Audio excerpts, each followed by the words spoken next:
FCTC next കോയിനിലേക്ക് മാറിയിരിക്കുകയാണ്. വേറൊരു മാറ്റമില്ല, നമ്മുടെ FCTCയുടെ എല്ലാ ഡാറ്റാസും നമുക്ക് ഈ നെക്സ്റ്റ് കോയിൻ എന്ന് പറഞ്ഞ സൈറ്റിൽ നമുക്ക് കിട്ടുന്നതായിരിക്കും. Welcome back to my channel.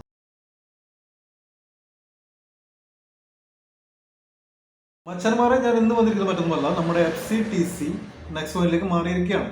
Okay, next കോയിനിലെ സൈറ്റിൽ നമ്മൾ കയറുമ്പോൾ നമുക്ക് കമ്പനിയോട് ചോദിച്ച് നമുക്ക് അതിൽ പാസ്വേഡ് സെറ്റാക്കാം. അതുപോലെ തന്നെ നമ്മുടെ സെക്യൂരിറ്റി പിന്ന് അതൊക്കെ നമുക്ക് കമ്പനി അയച്ചു തരുന്നതായിരിക്കും. ഇതൊക്കെ ചെയ്ത് നമുക്ക് ഈ പിന്നൊക്കെ കിട്ടിയതിന് ശേഷം അതിന് സൈറ്റിലേക്ക് കയറി നെക്സ്റ്റ് കോയിൻ്റെ സൈറ്റിലേക്ക് കയറിയതിന് ശേഷം നെക്സ്റ്റ് കോയിൻ്റെ സൈറ്റിലേക്ക് കയറുമ്പോൾ തന്നെ നമ്മുടെ ഓൾഡ് FCTCയിലുള്ള എല്ലാ ഡാറ്റാസും നമുക്ക് നെക്സ്റ്റ് കോയിനിൽ കിട്ടുന്നതായിരിക്കും. അപ്പോൾ നമ്മൾ ഇപ്പോൾ ചെയ്യേണ്ട കാര്യം എന്താണെന്ന് വെച്ചാൽ നമ്മൾ വിഡ്രോ വാലറ്റിൽ നിന്നുള്ള എല്ലാം നമ്മൾ ഏതിലേക്ക് നമ്മൾ പാക്കേജ് വാലറ്റിലേക്ക് ആക്കണം. നിർബന്ധമായിട്ടും എല്ലാവരും നമ്മൾ നെക്സ്റ്റ് കോയിൻ സൈറ്റിൽ കയറി കഴിഞ്ഞാൽ നമ്മൾ വിഡ്രോ വാലറ്റിൽ നിന്നും പാക്കേജ് വാലറ്റിലാക്കണം. പാക്കേജ് വാലറ്റിലേക്ക് ആക്കിയതിന് ശേഷം ആ പാക്കേജ് നമ്മൾ സെലക്ട് ചെയ്തിട്ട് അവിടെ ചെയ്യാനുണ്ട്. അതിനുള്ള വീഡിയോ ആണ് ഞാൻ ഇന്നത്തെ പറയുന്നത്. വ്യക്തമായിട്ട് ശ്രദ്ധിക്കുക, കാരണം എല്ലാവരും ശ്രദ്ധിച്ചാൽ മാത്രമേ ഇനിയുള്ള റിവാർഡ്സ് നമ്മൾക്ക് കിട്ടുന്നത്. അപ്പോൾ എല്ലാവരും വളരെ കറക്റ്റായിട്ട് തന്നെ വീഡിയോ ശ്രദ്ധിച്ച് മനസ്സിലാക്കി അതുപോലെ ചെയ്യുക. ഓക്കെ,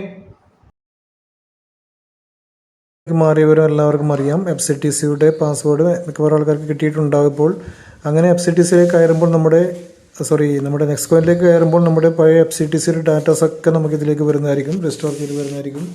നമുക്ക് ഇവിടെ നമ്മൾ ചെയ്യേണ്ടതെന്ന് വെച്ചാൽ നമ്മുടെ വിഡ്രോ വാലറ്റിലുള്ളത് നമുക്ക് ടോപ്പ് ചെയ്യേണ്ട ആവശ്യമുണ്ട് നമുക്കിനി ചെയ്യണമെങ്കിൽ. അപ്പോൾ നമ്മൾ ചെയ്യേണ്ടതെന്ന് വെച്ചാൽ ഇവിടെ ലെഫ്റ്റ് സൈഡിലായിട്ടുള്ള 3 വരയിൽ ക്ലിക്ക് ചെയ്യുമ്പോൾ നമുക്കവിടെ withdraw wallet to package wallet പറഞ്ഞിട്ടുള്ളൊരു ഓപ്ഷൻ അവിടെ കാണാം. അപ്പോൾ അത് നമ്മൾ ക്ലിക്ക് ചെയ്യുക. അത് നമ്മൾ ക്ലിക്ക് ചെയ്യുന്ന സമയത്ത് അവിടെ നമുക്ക് withdraw wallet to package wallet അവിടെ എമൗണ്ട് നമുക്ക് കൊടുക്കാം. ഞാനിവിടെ ഓൾറെഡി എനിക്ക് ഉണ്ടായിരുന്നത് 3700 ആണ്. 3700 ഞാൻ അടിച്ചു കൊടുത്തു. അതുകൂടാണ്ട് നമുക്ക് സെക്യൂരിറ്റി പിന്നുണ്ട്. ഇവിടെ സെക്യൂരിറ്റി പിൻ നമുക്ക് കമ്പനി തരുന്നുണ്ട്. അതിൻ്റെ സെക്യൂരിറ്റി പിൻ കിട്ടാത്തവർ ചോദിച്ച് വാങ്ങുക. കമ്പനിയുടെ വാട്സപ്പിൽ കയറിയിട്ട് ചോദിച്ച് വാങ്ങുക. ആ പിന്ന് നമ്മളിവിടെ എൻ്റർ ചെയ്ത് കൊടുക്കുന്നു. അതിനുശേഷം നമ്മൾ റിക്വസ്റ്റ് ചെയ്യുന്നു. റിക്വസ്റ്റ് ചെയ്യുമ്പോൾ നമുക്കിവിടെ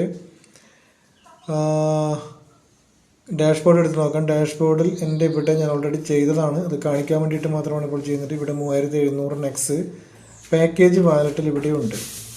ഇതാണ് എൻ്റെ പാക്കേജ് വാലറ്റിലുള്ളത്. ഇനി ഈ പാക്കേജ് വാലറ്റ് നമുക്കിനി എന്ത് ചെയ്യണം? പാക്കേജ് വാലറ്റ് നമുക്ക് പർച്ചേസ് ചെയ്യണം അല്ലേ? ബൈ പാക്കേജ് എമൗണ്ട് 3700 ആണ്. നമുക്ക് 700 വേണ്ട, 3000 ഇവിടെ കൊടുക്കുക. സെലക്ട് ഡ്യൂറേഷൻ എന്ന് പറയുന്നുള്ളിടത്ത് നമുക്ക് 1200 ദിവസം 0.3% ഉള്ളത് കൊടുക്കാം. അതിനുശേഷം ഇവിടെ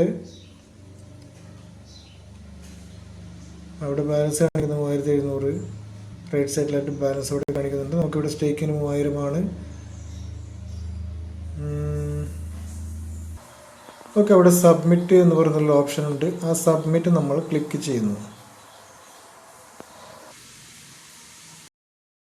പാക്കേജ് നമ്മൾ ബൈ ചെയ്താൽ ഇവിടെ കാണാൻ പറ്റും ആക്റ്റീവ് സ്റ്റേക്കിംഗ് എന്നുള്ളത്. ഇവിടെ 4000 എന്ന് കാണുന്നുണ്ട്. ഞാൻ 1000 ഇപ്പോൾ ഇതുവരെ ഉണ്ടായിരുന്നത്. ഇപ്പോൾ അവിടെ നമുക്ക് 4000 എന്ന് കാണാൻ പറ്റും, കാരണം ഇപ്പോഴത്തെ 3000 കൂടെ ഇവിടെ സ്റ്റേക്കിങ്ങിന് വന്നിരിക്കുകയാണ്. Okay, thank you.